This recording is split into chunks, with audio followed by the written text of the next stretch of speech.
Pour sa dernière escale brésilienne, Loïc, notre rêve d'Antilles, est à Pelotas, sur les rives d'une immense lagune, le Lagoa dos Patos. Avec près de 10 000 km², c'est la plus grande lagune du Brésil.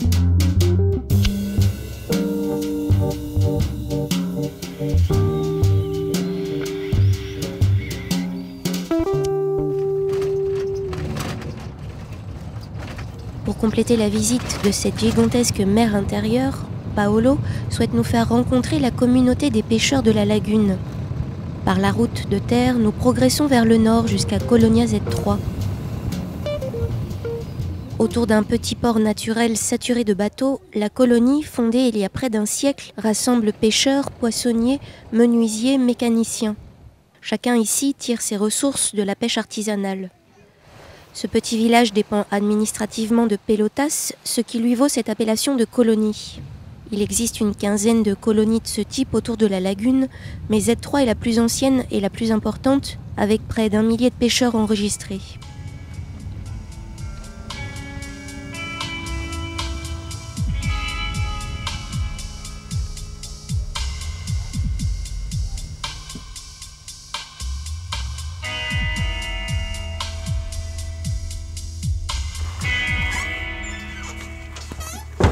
Esse é o meu gente, esse é meu, aquele ali é dele.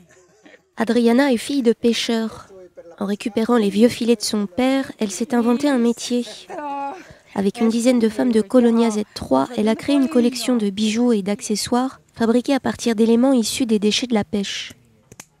Les filets usagés sont découpés ligne par ligne et deviennent colliers, bracelets, sacs ou chapeaux. Les peaux des poissons sont séchées, les vertèbres ou encore les joues sont nettoyées et blanchies. Tout est transformé.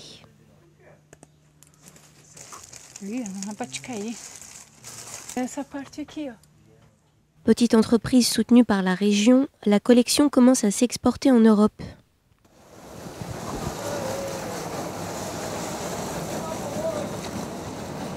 Sur la lagune, les embarcations de pêche n'ont pas le droit de dépasser les 12 mètres.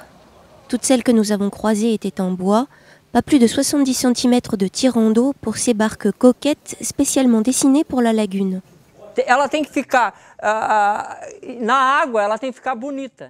Elle doit être belle dans l'eau, elle ne doit pas être laide. Je me réfère à un modèle. Elle doit être fabriquée selon des proportions et des mesures bien précises.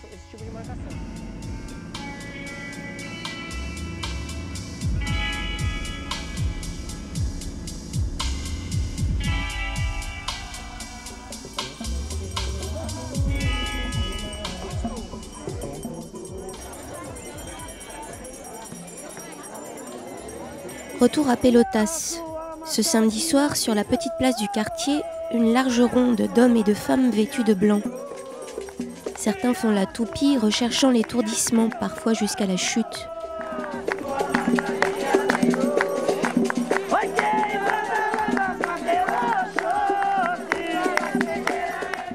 D'autres semblent avoir atteint la transe. Le maître de cette cérémonie, c'est le cacique en chemise verte.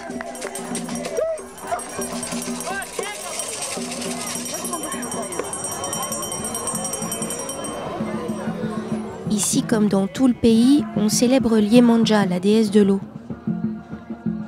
Installée dans une barque, elle emprunte les traits et la robe bleue de la Vierge Marie. Objet de culte dans les religions afro-brésiliennes, elle offre sa protection aux pêcheurs, aux femmes et aux enfants. La fête se poursuit le lendemain au bord du fleuve. Grande ferveur autour de Liemanja.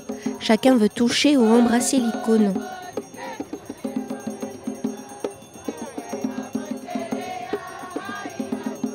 Point d'orgue de la cérémonie, une barque chargée d'offrandes est lancée sur le fleuve.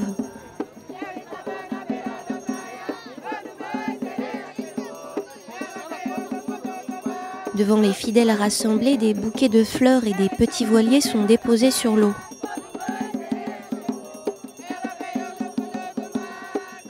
Poussés par le vent, ces petits bateaux sont chargés de transmettre les souhaits du fidèle à la déesse de l'eau. Une déesse qui, sans nul doute, apprécierait encore plus ces petits bateaux de bois débarrassés de leur emballage plastique.